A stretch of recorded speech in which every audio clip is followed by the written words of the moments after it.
Welcome to the video. You probably know the subject because it's written in the title right below.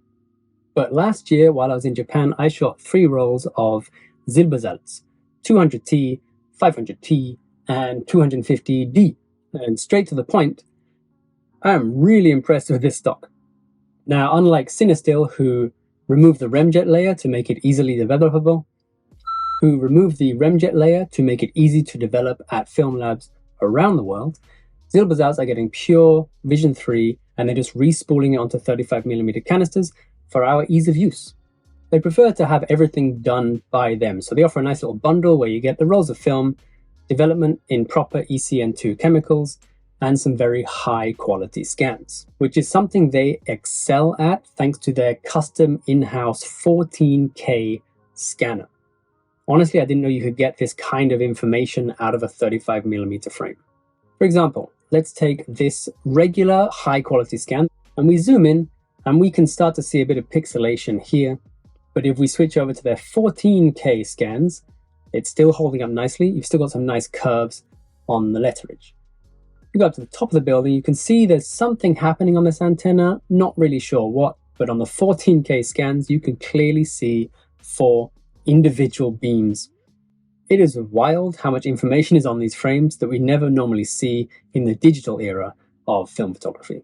14K scans are probably overkill for most people, but if you're printing huge, then it's great to know the option is available. In terms of those cinematic colors, which Vision3 is known for, well, actually, I opted for their flat scans option. For example, they gave me this file, and I transformed it into this based on my personal preferences. If that's the kind of workflow you like, you will get a very flat, very high quality image, which you can color grade to your liking. But if not, you can opt for Silbersalz to add their own color science to it, and you will get beautiful images just straight in your inbox. And all of that at quite a competitive price. I feel like shooting cinema film used to be the fancy thing to do, and it's fast becoming the cheap option, strangely. Now, so far this video has been only compliments, and that makes for a boring review, so here's one thing that really did annoy me about the process, is the files were in one big folder, all 3 rolls, and there was no labeling of which roll was which. The files were like 79, high, XXX.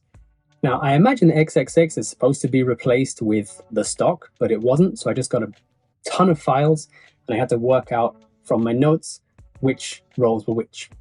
I don't know if they're supposed to label it, but I felt like they should, kind of. Another thing which is a bit of a negative for me, but I know some people don't really mind, is they send the negative back as a roll instead of cutting it and sleeving it. Something to note. Something else to note is they suggest overexposing all the film by one stop. So if you buy the 500T, you should actually set your ISO to 250. The DX code on the film canister is actually set already one step over, so that's great. But I shot manually and I shot everything at box speed, and I think my shots maybe suffered because of it. So next time I will definitely be overexposing one stop and maybe even try pushing it because I've heard this film pushes very well. Last note is the box art and the canister is super classy. Nice design, guys. Yeah, that's pretty much it. There will be a photo walk video of each of those stocks up on my channel. If they're already out, they'll be on screen very soon. And if not, then watch something else and come back later. Thanks, bye.